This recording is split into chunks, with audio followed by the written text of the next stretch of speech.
If you're watching the video and you can see the road rash and tegaderm that covers B-Fun's body here, you'll know why we're talking about what we're talking about.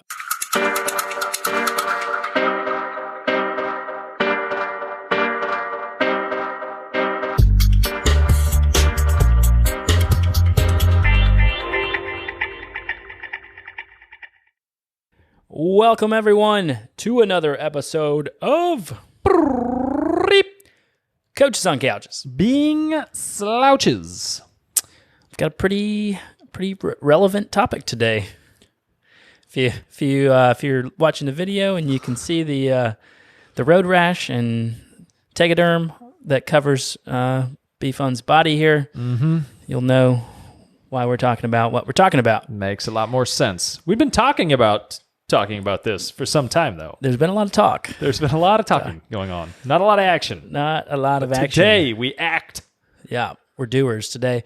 So we're going to talk about, you've gotten injured, and we're not talking like you have a little soreness and you can slow you down for a day. We're talking about it's going to keep you from any activity for however long, as long as it prevents you from doing. That's what we're talking about. Yep. These larger. You're now being sidelined. Yeah, sidelined. You can no longer train. It's a good. Now what? Yeah.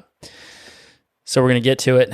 But first, I am Coach Dale Sanford. I am Coach Bryant Funston. We are the co-founders of BPC Performance Coaching, where we specialize in helping time-crunched athletes optimize their busy schedules so they can maximize their athletic performance. You can find out more about BPC by going to buildpeakcompete.com. Check us out on Facebook and YouTube at Build Peak Compete. All up on that Instagram at BPC Performance. And if you're a podcast person, stream it wherever you stream your favorite podcasts. Thank you. Coaches on Couches. Yeah, and as always, we appreciate ratings and reviews. But only if they're 5-star. Yep. That's the only caveat. That's the one caveat. All right. So before we get into the topic, it's been a few weeks. Last one we recorded was right before Memorial Day, actually. Yep. So lots happened since then. So just quick updates, kind of what's going on. I'll kind of go first here. Basically, not much. You had a good beach trip. Yeah, I went to Atlanta for Memorial Day. My family's is all in Georgia, and got to do some different things. My brother's big into race cars and stuff, so I got to go and ride in his drift car. That was fun. We went to AMP, the Atlanta Motorsports Park, and hung out there. Not the drink. No. Not the strong but there was probably a lot of that there. Yeah. I saw a lot of Monster stickers and stuff like that. But AMP's a really cool place if you're into cars. It's awesome. But did that, went to the beach for a week, got a double eye infection, got a corneal abrasion from sand, which turned into a double eye infection. We need to find a picture to put it up was on the awful. On the old book of faces. Absolutely awful. It really didn't. It didn't I didn't get. Did it stop you from training? Yes, actually it did for like 2 days because I couldn't see. I was like, I had no peripheral in my right eye, and then every morning my eyes were like soldered shut with goo, and then they were so swollen I could barely see. I was literally like the guy on the beach. Never took my sunglasses. Anywhere we went, keep sunglasses on. I was like trying not to let it like ruin the vacation. Be a cool dad. And, yeah. And I just wore sunglasses everywhere. Probably people just thought I was one of those guys. Yeah, a jerk. But whatever. I looked like Sloth from the Goonies. It was bad. It is quite the picture. I got to find it. I'm saving it for your birthday, actually. It's going to be your birthday picture post. Perfect. Yeah, other than that, not much. Just, The heat has hit. The heat has hit. I know that's something we were chatting about prior to that. We did have a Hammerfest ride. 2 weeks ago? Our local Hammerfest. Yeah. Our Coach Johnny came in town after Tulsa Tough and had him out on the G-Pack ride, and he destroyed us all. And but we had a a follow car and a moto assistance on that ride. For those that don't know, the Memphis endurance community is pretty awesome. Yep, so for sure. When anything, shout out to Will Tucker and to Chuck Bolton. Yeah, absolutely. That was a lot of fun, even though I got dropped in the 105-degree heat, and it was bad. But that was fun. It was my ride was not bad because I was in the follow vehicle, car. Yeah, with the air conditioner rolling, it was a-okay. Which kind of leads into what I've been doing. Ironhorse Bicycle Classic. I went out for that. Hadn't done it since 2012 maybe. It'd been a long time since I'd been out there. But went out and raced that. So cool being on the start line with guys like Quinn Simmons, Colby Simmons, Howard Grotz, Deadly Nedley, the lung, Ned Overend, the Simmons' dad, also strong. But you got like these World Tour pros, former World Tour people. Ned Overend, his Palmares precede him. But it was so cool being on the start line. Well, Quinn did okay at Tour de Suisse. He did. He was the mountains classification winner. So yeah, that was fun. Went to Tulsa. That did not go as well as it didn't. As the did Ironhorse. It, right? No. Turns out, asphalt is still stronger than human flesh. Well, I appreciate you checking on that for me. Every few years. It's been 5 years since I tested it. Fortunately, I didn't test bones this year, but broke my bike, so that sucked. But a lot of road rash and kind of strained my groin. So I've been out for almost 2 weeks now. Just got back to doing some riding, and we were talking about a topic for today. We've been meaning to talk about coming back from injury for a long time. So we actually, you just put up a video on YouTube. Yep. Our YouTube channel on that whole debacle. Yeah, if you want to see a slow-mo of the wreck happening and what happened, check it out. Yeah, for sure. So Bryant's you're not afraid to hurt yourself. Nope. And full gas, man. I tried not to as much as possible, but last year managed to go over the bars in a finishing sprint of a race, actually the first race of the year, go figure, and broke my collarbone, and that's the first time I've really been sidelined. There might be a couple times where I wrecked, road rash, off the bike for a day or two, or off of exercise altogether. I'm gonna knock on something right now, but I haven't had any like running or swimming related injuries that have kept me from doing those activities. Mostly just because I wreck on a bike, and that's the consequence on a bike seems to be a lot higher than slightly higher than what you end up with runners, or swimmers. So it's super common though, unfortunately, that people get in a scenario where they get an injury and they can't. It's bad enough where they can't train. It might be a broken collarbone. It might be. We have an athlete who we've been coaching him end of the season race. This was a fun race. This wasn't even like a thing we trained for. Yeah, our buddy Cliff. Yeah, and he twists his knee. It's a trail run. Twists his knee and completely demolishes his ACL. Yeah. And we're not talking about like a little tear. We're talking about full reconstruction of his ACL. Yeah. And so Lee Rustin, she's had a couple of surgeries on her elbows from going down that kept her out of the game for a few months. Yep. Ben Ladd, right? That's now. all same thing. Yep. Ben Ladd, his was actually a ski injury, but something where we've had a couple people rotator cuffs. There's a lot of stuff that can happen that can sideline you. Yeah, running injuries, it's not uncommon to have a tear a muscle. If you're not careful. Less or so swimming, obviously. Occasional shoulders. And usually, it's not something that's going to take you out of the game. Yeah. But there are risks involved to doing these repetitive sports, and then obviously risks involved in riding a bike a little bit more than others. But people get really, really, really, really, really, really, really, really, really, really distraught, bent out of shape, negative. Anytime they like have an injury that might take them out of this activity that they enjoy. And the closer to a goal event, the higher that level of distress can become, right? Like if you've put in a ton of work. Got one right now. And you're very close to that goal event that you've invested time in, you've invested money into. Like it's something that, it can weigh on you. But like my suggestion always is, and kind of part of the reason for this podcast is, it already happened. Like it's now out of your control. You can't go back in time and change what happened.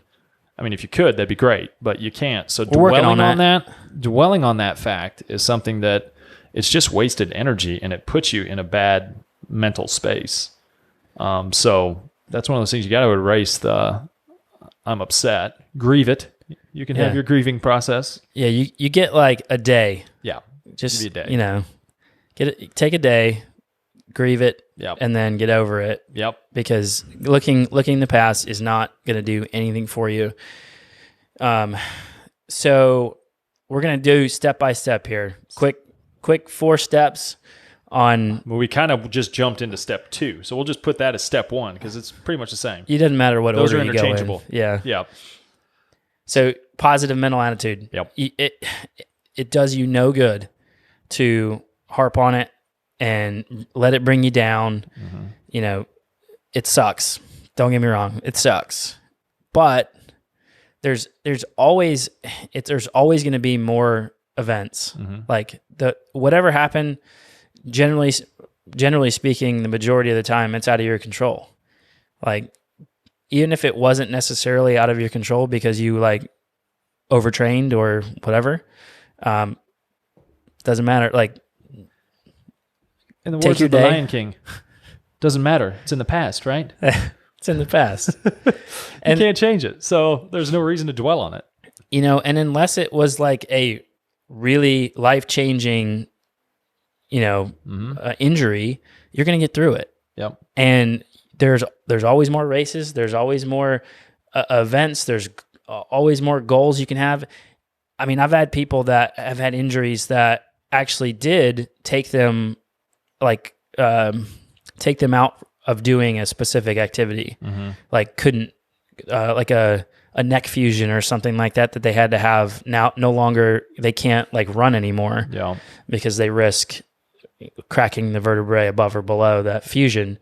So we change sports, so keep the positive attitude. There's always something else you can do. There's always more events.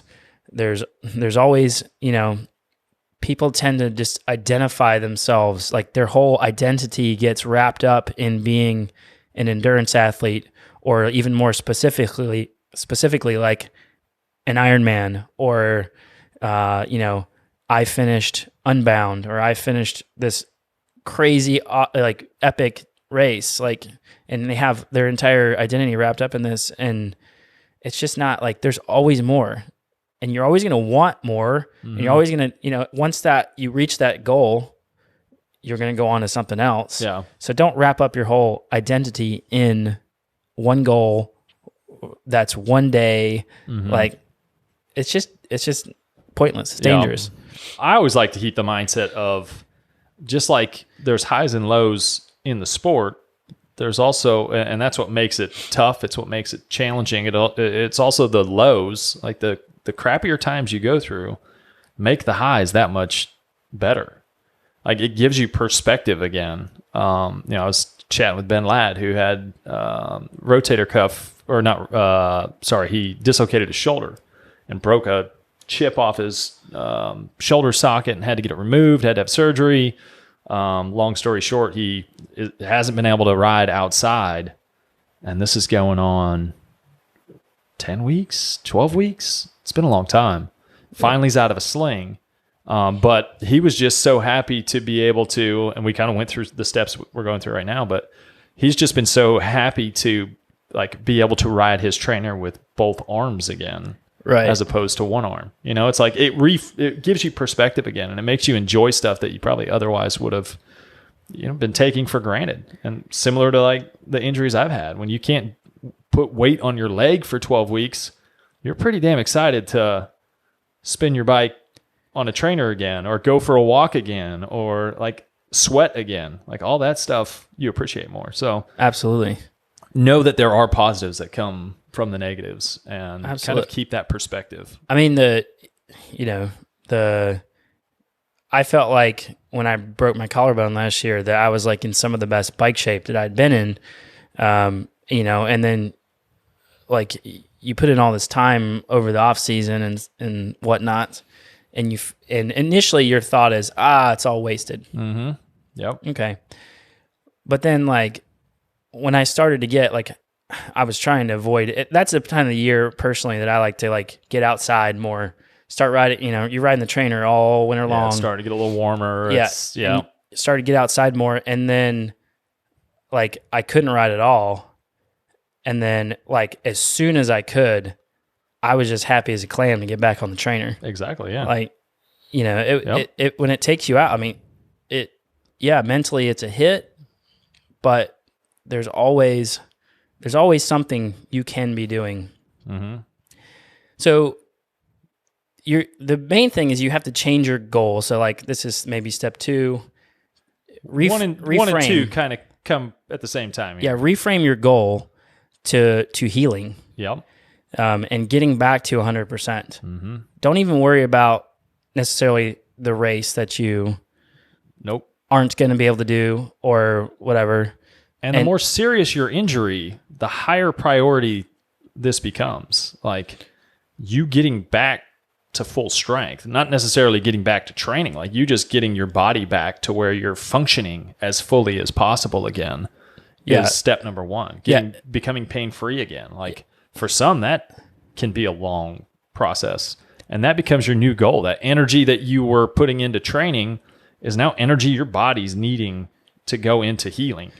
So you just got to kind of flip that switch though. Like I'm going to do as much as I can to get as healthy as I can, as quickly as I can. And, you know, some of those things are, number 1, you know, right away, pain management. Like if you're, and it kind of depends on the person, but like those first few days, maybe even the first few weeks, stay on top of the pain as much as you can. And that way it's going to help make sure you're sleeping better. Increased sleep time, better rest is going to help improve your recovery some. Now, if you're someone who's dealt with addiction and stuff, I know, you know, getting off of painkillers or managing pain can be a tricky thing, you know, not wanting to be on it very long. But I recommend, you know, if you can, manage your pain as much as you can initially in a safe manner, and sleep quality, get as much rest as you can, and just kind of throw yourself into that. Yeah, I know. When I was like laid up, I kind of made, this is maybe not the best tactic, but I made like not using pain medicines part of the challenge. Yep. Like, you know, you got to accept the challenge that this is going to suck a little bit, but guess what? Like there's those things within all the sports that you're choosing to do. Like there's going to be the times when it sucks. Mm-hmm. And so you kind of just accept the challenge that this is just another endurance activity we're going to have to get through. Mm-hmm. And I kind of made the usage of pain medicines part of the challenge and just not using them at all unless I wasn't sleeping. Yep. I used a little bit like the day of, like when we were driving back from middle of nowhere, Alabama, and I'm like arm in a makeshift sling. Yeah, that was quality.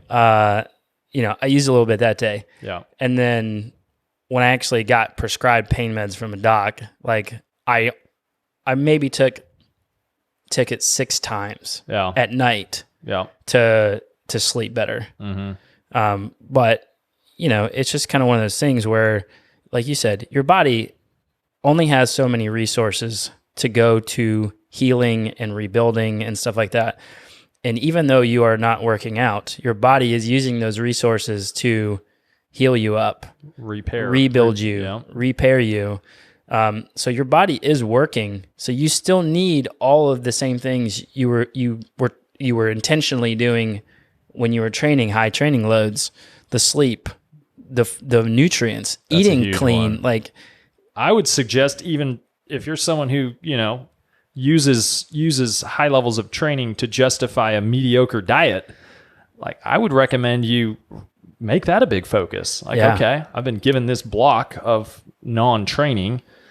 I'm going to really focus on getting my diet cleaned up, getting the nutrients into my body I need, like the stuff that's going to make me healthier, and the stuff that I can carry those habits forward. I can put my energy into that right now, and then I can carry that forward once I am back to full strength. 100%.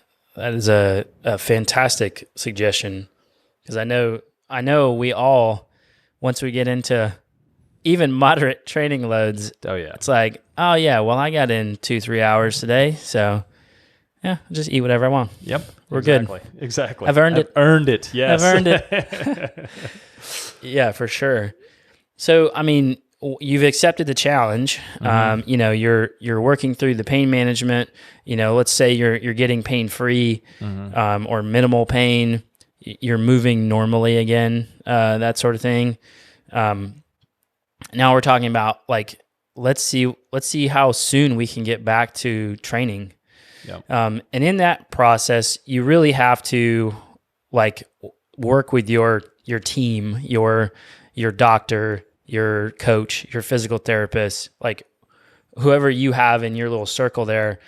Work with all of those people to figure out exactly what you can do.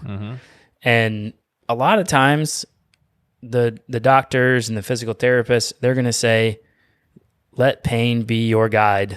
It's like, I feel like that's like the phrase that you hear all the time. Listen to your body and let the pain be the guide. So, but the big thing there is figure out what you can do. Yeah. Do not focus on what you aren't able to do. Yeah. Focus on what you can do. And that may not be the sport that you want to do. So if you have a running injury and it's not smart for you to run, ride a bike, get in a pool and go swim. If you've had a cycling injury and you can't bear weight on your arm, like, what can you do? Maybe you can go and just do like an elliptical in the gym or some other low impact exercise. Obviously, if riding a bike is out of the question, I'll assume running is also out of the question based on the impact of that exercise. When I broke my collarbone, I knew swimming was out because I couldn't reach. I tried to run pretty early on, and it quickly told me it was a bad idea. You were listening to the level of pain? I heard it loud and clear. And so I was like, okay, well, I can either do low impact stuff, walking. I did some walking, like uphill walking on the treadmill and stuff like that. But I knew I couldn't reach all the way. So I was like, well, I'll just figure out how to sit on a bike and at least I can turn my legs over. Yeah. And I took my mountain bike, put it on the trainer, slammed the seat as far forward as possible so I didn't have to reach very far, and started turning my legs over. And before I knew it, I swapped my mountain bike back over for a road bike, and I was on the top bars. And I could just do one arm on the top bars, and then every ride, I'd inch my left arm out and just try to get it set on the top bars. And then I had it set. And then once it was set, I started scooting my hands out little by little to the hoods until I could, prop myself up normally without pain. Yep. And that wasn't a very long process.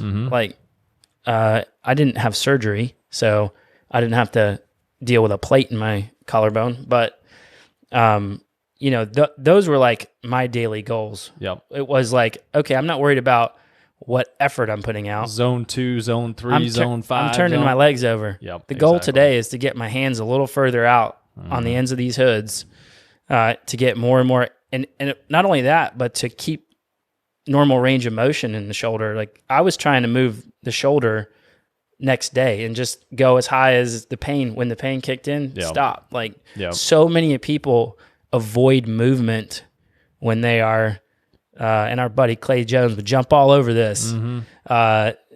Like so many people avoid movement because it causes them pain, but the movement is going to help them get better. Yeah. And it's going to help them get back to 100% faster and retain range of motion, normal range of motion, which is then it's going to help you not have issues down the road because you've now caused an imbalance because you haven't moved your chicken wing for, you're weeks. Locked. You got a frozen shoulder now. Right. Or a frozen elbow or whatever it may end up being. Yeah. Which kind of reminds me of when I had my last bad injury. Which one was that, Brian? That was the clavicle with the 8 ribs and the punctured lung. Okay, yeah, that's when the trip to the med when you broke the spirometry record. That I did break this. That's a different story for a different day, but I believe the record still stands. You can't beat it because it was out the charts. He blew the bottle apart.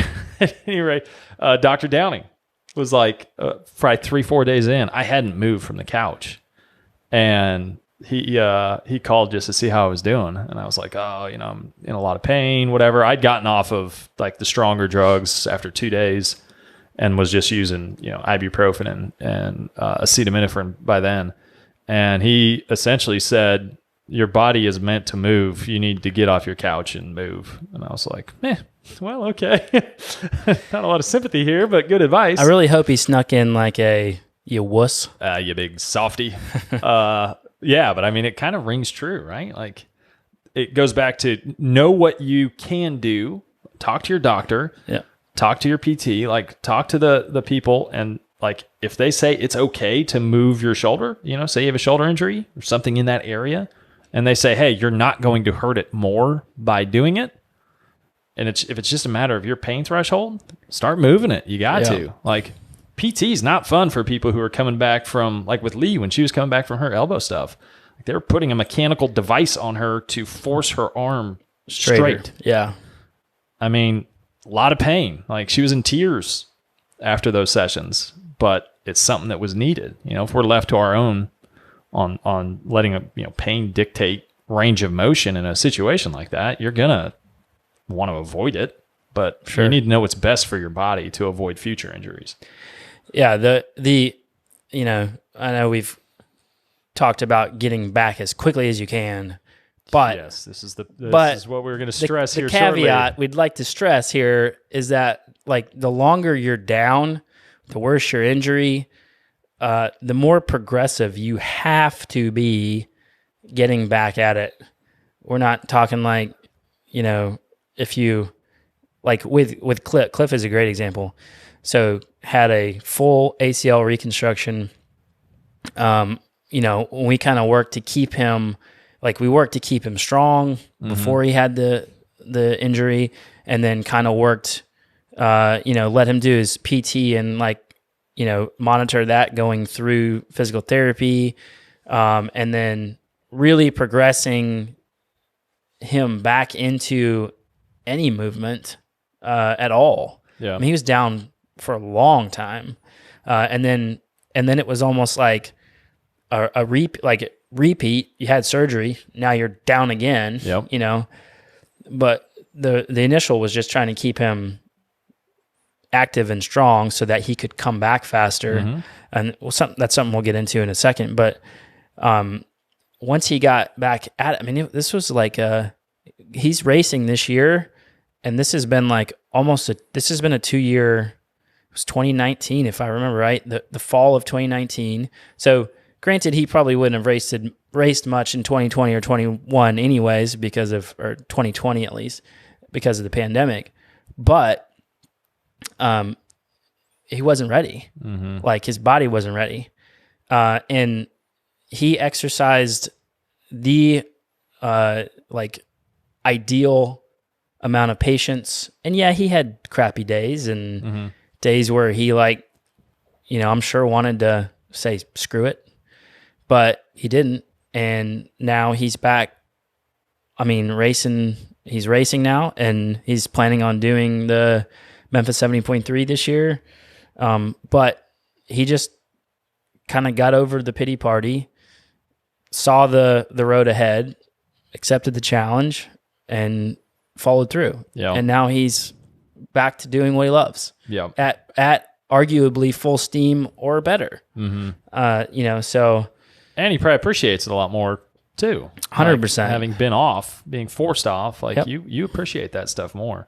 I think the big thing, and time of year can definitely impact this. Like if you get hurt at the end of the season when you were going to go into your transition and then you're going to go through your base phase and like, you're going to be easing back into it anyway, it's a little easier than if you're like your injury or, one of my injuries where I came back and it was pretty much when everyone else was rocking and rolling. Yeah. And now the tendency is to think like, I need to be doing race efforts. I need to be doing race intensity. Like I want to get back to the level they're at right now.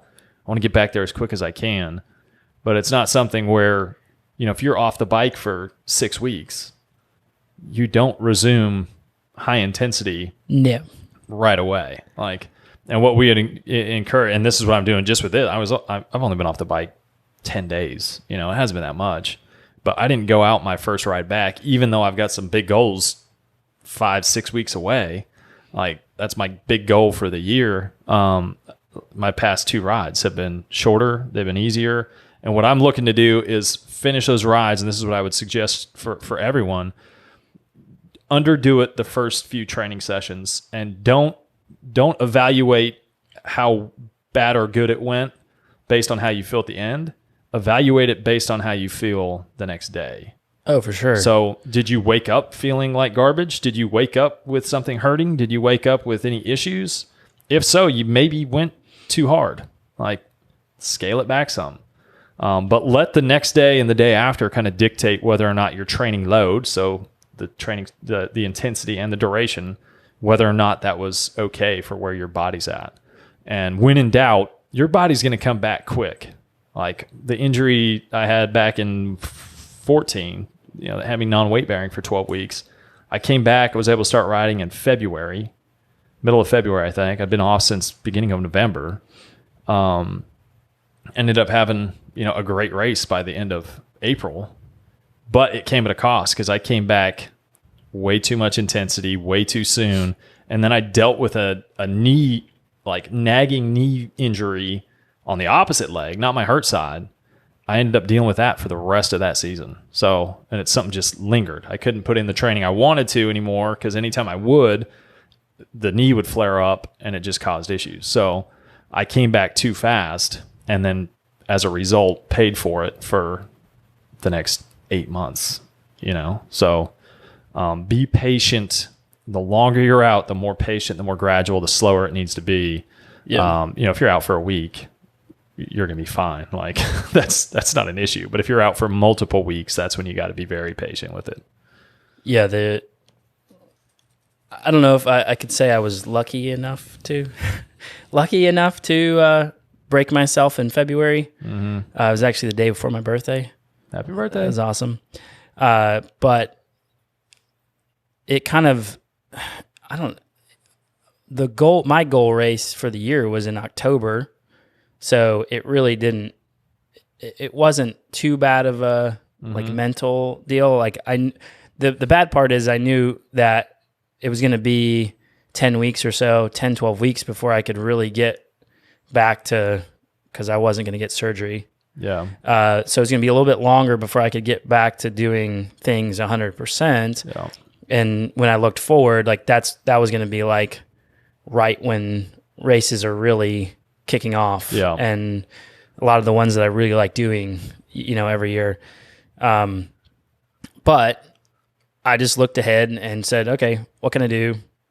Got on the bike as much as I could, ease back into running. Mm-hmm. Swimming was the one that I had to kind of like really kind of ease back in because that full extension overhead puts a lot of pressure on more pressure on your collarbone than you think. Yeah. But I did have full range of motion, which was great.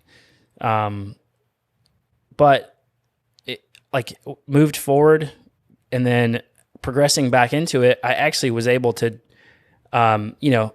we talk about double peaking, right? And so because I got hurt, I ended up only kind of just doing one long build for the season. I didn't try to like peak out. I went and did nationals that last year in August and did pretty well there, but that wasn't on like, I wasn't necessarily targeting it per se. But because I was able to kind of do one long build, the whole back half of the season went pretty well. Yeah.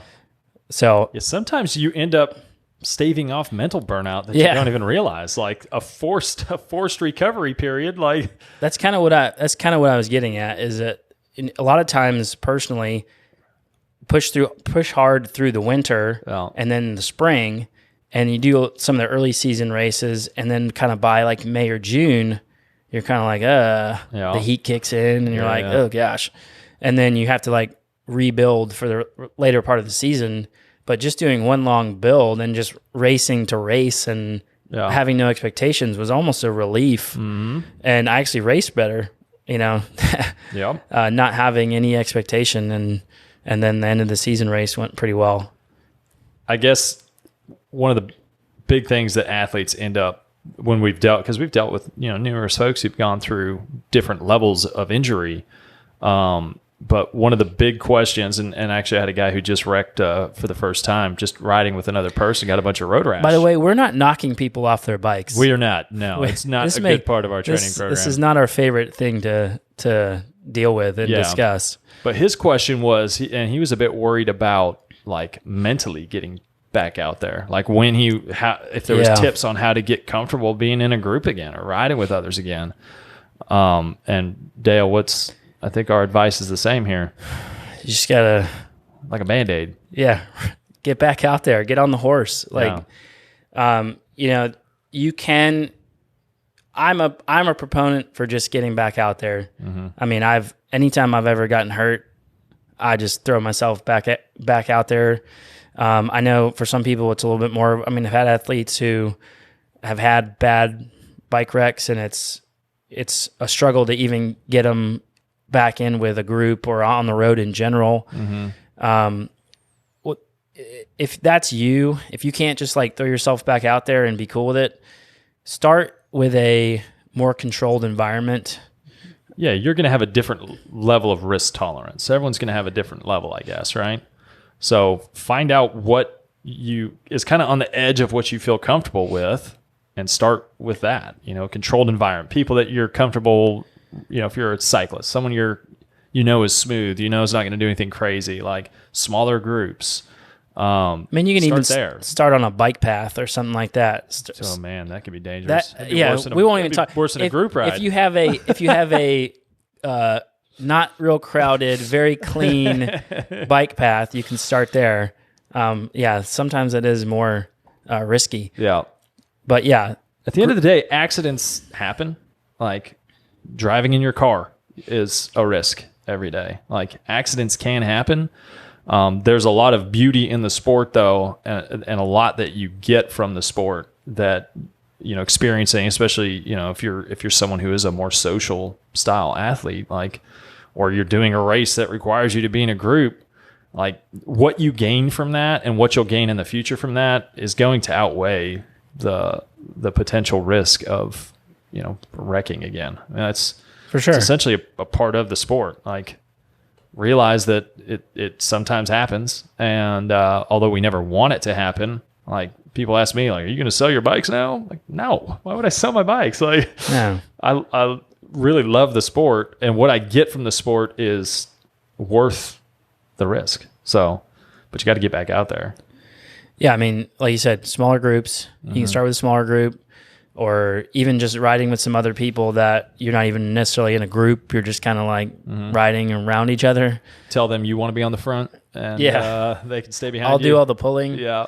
And I know, like, sometimes, like, with like if you wreck on maybe a TT bike, like, start off on the road bike, get back out there on the road bike, just get your confidence back up on the road, handling a bike. And then you can kind of progress yourself back onto the TT bike, on the bullhorns, only maybe, and then work your way on short, flat stints in the aero familiar bars. roads, yeah, that there's not potholes that you're having to navigate and stuff like that. So you're mitigating risk by doing that.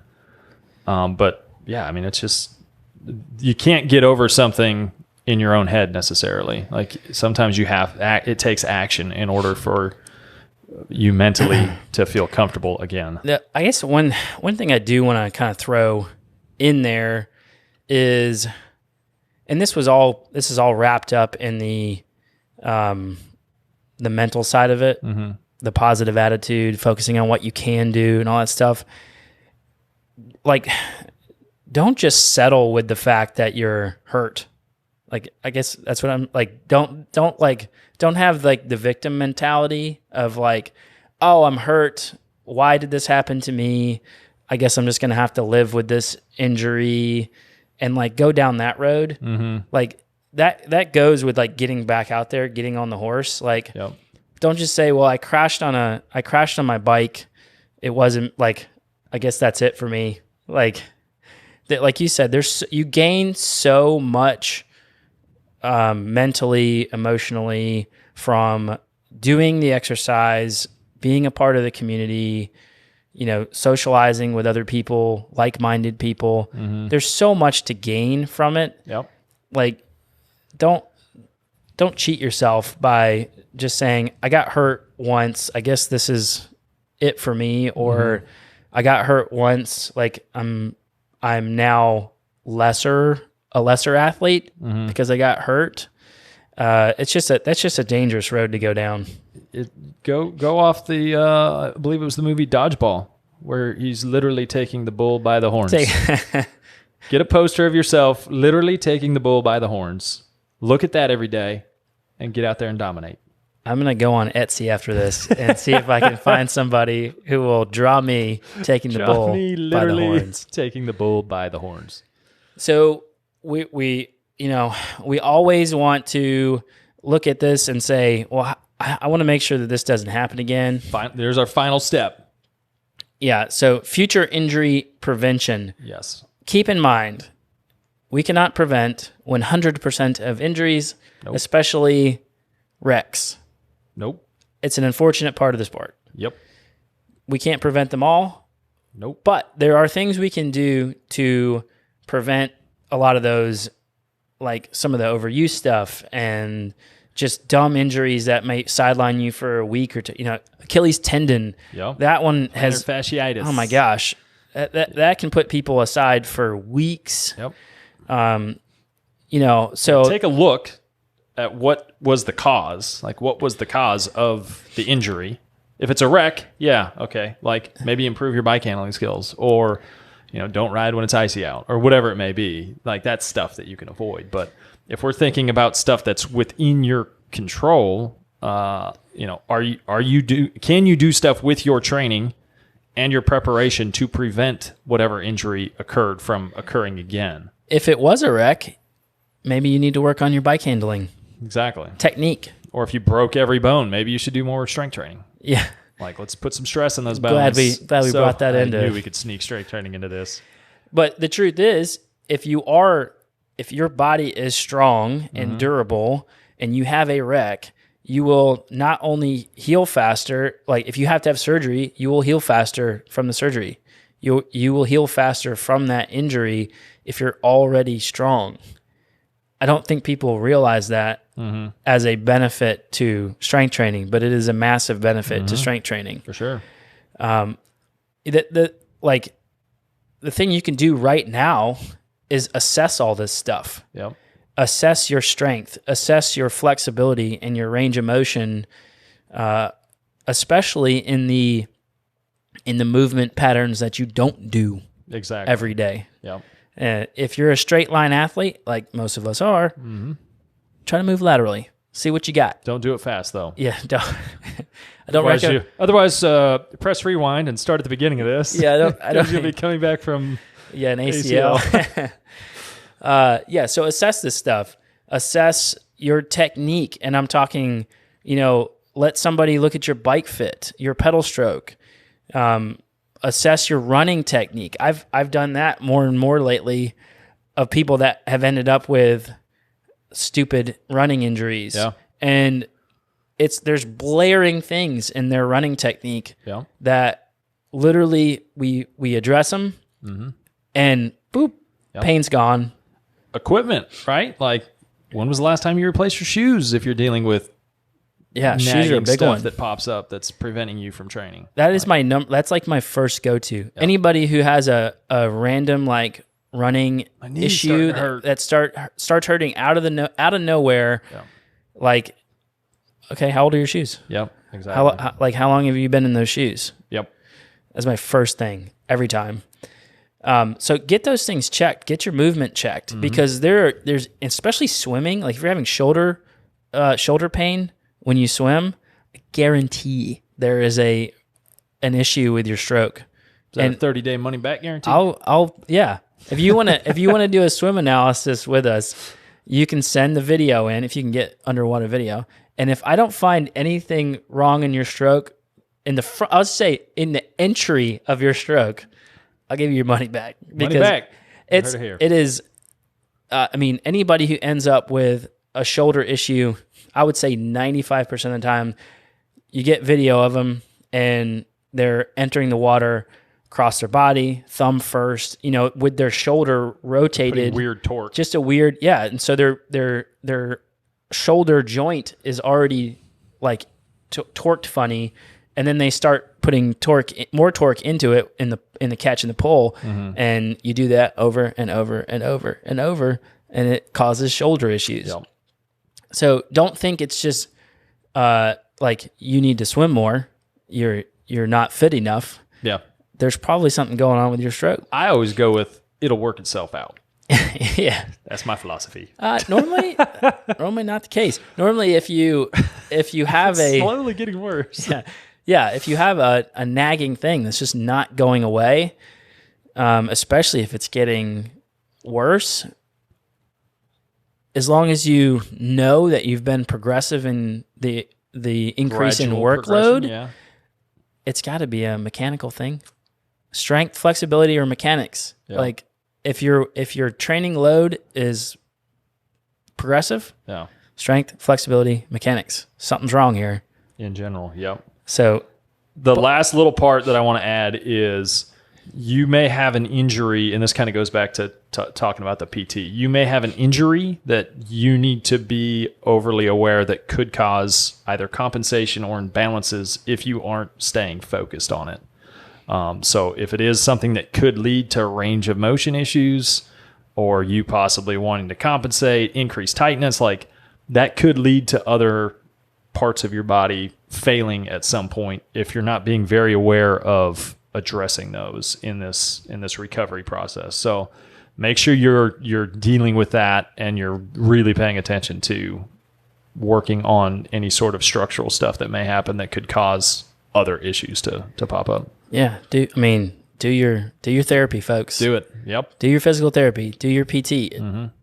That's there to get you back prepared to then do more. Take the bull by the horns. All right. I think that's all we got. I think we nailed it. So if you have any other questions on this stuff, do not hesitate to reach out. You can always email us at coach@buildpeakcompete.com. You can or couch. Couch. We made it so you could do either. And you can always, hit us up in the comments in the YouTube video or anything like that, in Facebook, any of the socials, and we're happy to. And if you're someone who's bounced back from a big injury, or maybe you have other tips to add to this, comment. Let us know. Shoot us an email. We love hearing. Contrary to popular belief, we're not perfect. We are not. Ask our wives. We might leave some things out, but we appreciate you guys hanging out, listening, watching. We'll catch you guys next time. Adios. Peace.